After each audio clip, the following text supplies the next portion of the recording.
தினமும் சந்திப்போம் தினமாய் சந்திப்போம் என்கின்ற தலைப்பிலிருந்து அறிந்த ஆலயங்கள் அறியப்படாத தகவல்கள் என்கின்ற தலைப்பில் இன்று நாம் காணக்கூட இருக்கிறது என்னவென்றால், யார் இந்த காரைக்கால் அம்மையார்? இவருக்கு அம்மையார் என்கின்ற பெயர் எப்படி வந்தது? மதுரையிற்கும் காரைக்காலிற்கும் உள்ள தொடர்பு என்ன? காரைக்கால் ஒரு கடல் பகுதி, மதுரை ஒரு நிலம் சார்ந்த பகுதி. இந்த இரண்டு பகுதியிற்கும் உள்ள தொடர்பு என்ன? மாங்கனி திருவிழா என்றால் என்ன? முழுவதையும் காண்போம், மீண்டும் வருவோம். வணக்கம், நான் உங்கள் பேச்சாளர் சே. சுதானந்தன், மதுரை கல்லூரி மேல்நிலைப் பள்ளியில் பயின்று வருகின்றேன். இந்த ஆண்டில் வருடதோறும் நாம் பார்த்து கொண்டிருப்பது என்னவென்றால், ஆன்மீக தலங்களை ஆன்மீக தலங்களாக பார்க்காமல் அறிவியல் தலங்களாக பார்ப்பதற்கு நம்முடைய முன்னோர்கள் சொல்லி தந்த வழி என்னவென்றால், ஆன்மீகத்தை ஆன்மீகமாக பார்க்காதீர்கள், உங்களுடைய ஆன்மீகத்தை அறிவியல் சார்ந்து பாருங்கள் என்றுதான்.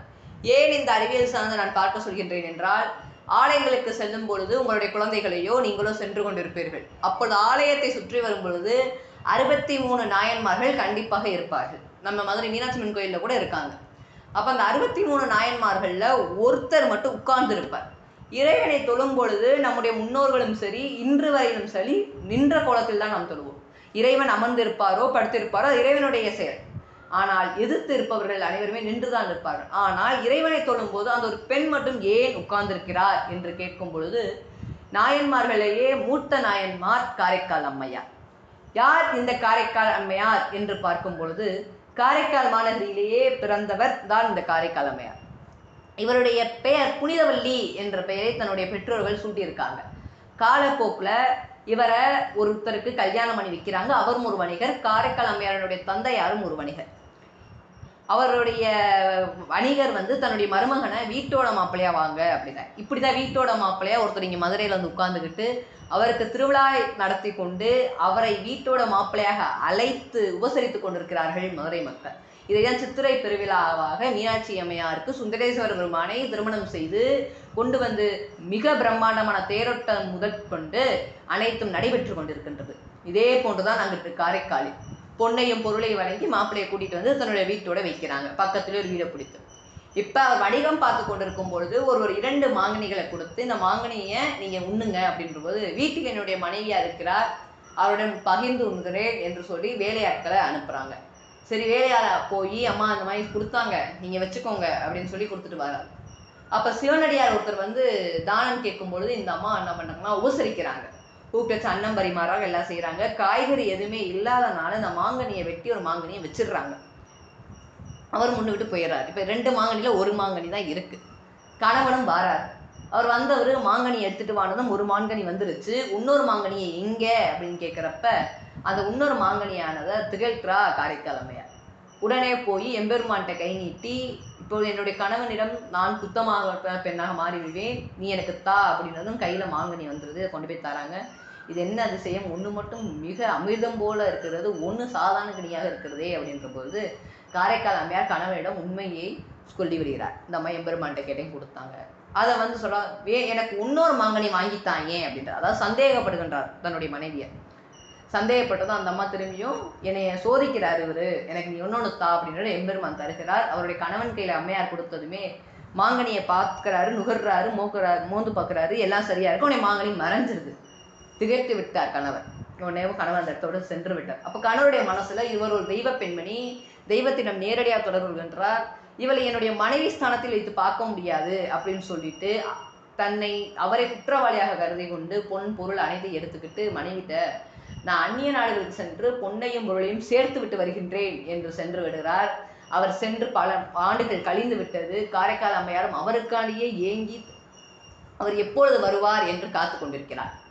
சரி, இப்பொழுது காத்து கொண்டிருக்கின்ற காரைக்கால் அம்மையாருக்கு திடீர் என்று திகைப்பூட்டும் செய்தி என்னவென்றால், உன்னுடைய கணவருக்கு வேறொரு திருமணமாகி அவருக்கு ஒரு மனைவியும் ஒரு குழந்தையும் இருக்கிறார்கள் என்று.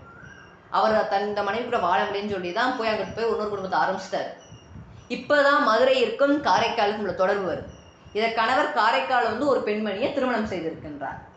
இப்ப இந்த அம்மா பல்லாக்கில் வராங்க தன்னுடைய உறவினர்களோட. வந்து நின்றா புனிதவள்ளியை பார்த்துட்டு ஓடி விழுகிறார். யார்? காரைக்கால் அம்மையாருடைய கணவர். தன்னுடைய 2வது மனைவி குழந்தை இருக்கு. முதல் மனைவியான காரைக்கால் அம்மையாருடைய இயற்பெயரான புனிதவள்ளி என்கின்ற பெயரையே வைக்கிறார். அந்த புனிதவழி தான் என்னுடைய மகள் புனிதவழி திகைத்து நிற்கிறார். உடனே எம்பெருமான்கிட்ட போய், இது என்ன சோதனை, உன்னைய நம்பின எனக்கு இதுதான் எனக்கு நிலைமையா? அப்பொழுது என் கணவனுக்காக இல்லாத உடம்பும் அழகும் தேவையில்லை, என்னுடைய சதைகளையும் எலும்புகளையும் நீ எடுத்துக்கொள், என் உயிரை மட்டும் விடு அப்படின்றான். உடனே அவ அப்போதான் பேயா மாறுறா.